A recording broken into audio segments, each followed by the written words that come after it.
Hi, Jim Bergen here, pastor of Holy Cross Lutheran Church in Houston, Texas.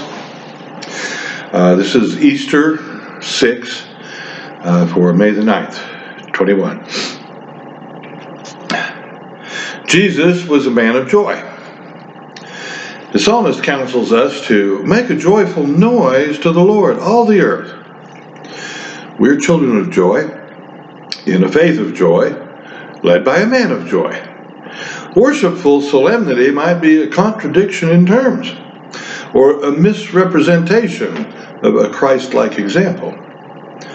The Luther Hill Camp song had it right. Joy is a flag flown high from the castle of my heart. Or, I've got the joy, joy, joy, joy down in my heart. Somehow, those precious children grew in faith noisily, without sitting still and being quiet. You do know that in Las Vegas, surprisingly, there are more churches than casinos. And so it should come as no surprise that all the congregations receive casino chips and credits in their offering plates. And they always come from a variety of establishments. Cashing them in is a real problem of sorting them out. A volunteer from the Franciscan monastery took on the task of organizing the gambling offerings from each casino to each church and getting checks back to the correct churches. He is called the Chip Monk. The New Testament pulls no punches in telling us that Christ was a pretty sunny-hearted character. The prim and proper religious establishment of his day did not associate him too well with serious religion. But we are people who have made a glorious discovery. We're thrilled about that discovery. The act of celebrating in joy may describe the behavior of Jesus the very best. In the world of the New Testament, joy was a word that primarily described the health of the Christian mind as compared to the dulling pleasures of the Greco-Roman age. You didn't just simply eat and enjoy. You ate gluttonously and continuously with the help of a vomitorium nearby. Joy stood at the opposite end of the scale from satiation and gratification. It was not ecstasy or elation or euphoria, but instead the joyful tension in the zest of living, a deep expression of faith. With faith comes joy. Soviet diplomat went to a farm in Russia to interview a farmer. "How are the carrots?" he asked. The farmer replied, "They're huge, and they're orange, and it takes a wheelbarrow just to haul one." "I see. And how are the beets?" "Sir, if Putin saw these beets, he would cry for joy." "And what about the potatoes?" "Sir, if we stacked the potatoes, they would be high enough to reach God." The diplomat stared coldly at the farmer and said, "Comrade, we don't believe in God." "Good," said the farmer, "because there aren't any potatoes." In the Christian life, joy got unhooked from pleasure.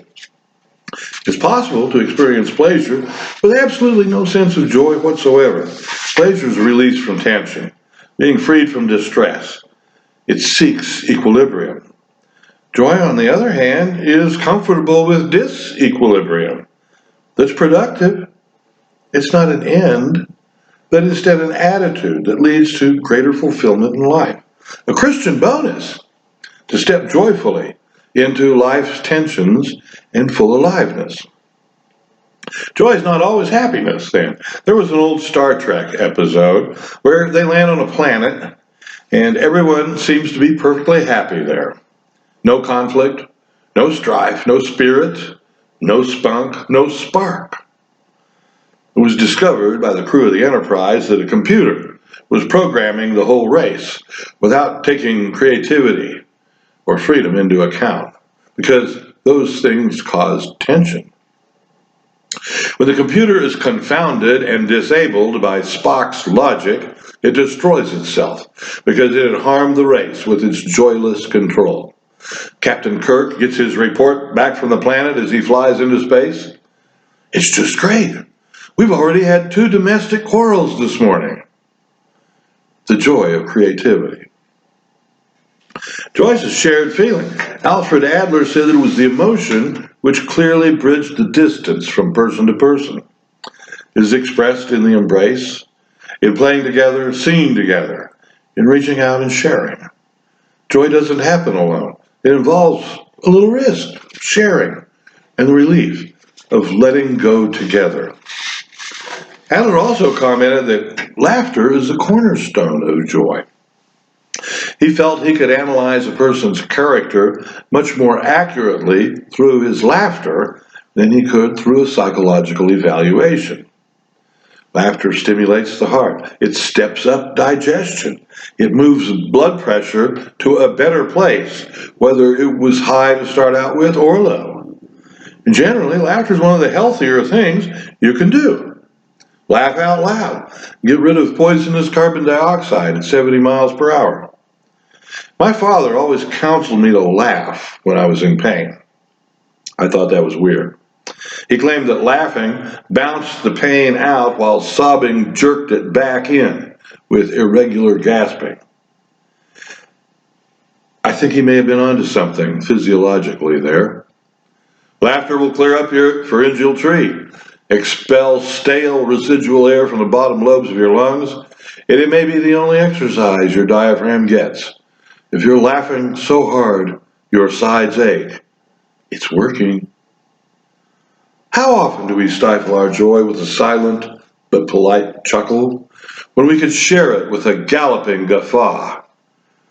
Joy is a Christian bonus when we share it. Joy is the zest for life, the vigor of maturity, creativity, and the inward sign of health that the world cannot give or take away. Christ's joy is in us, and our joy can be full. Amen.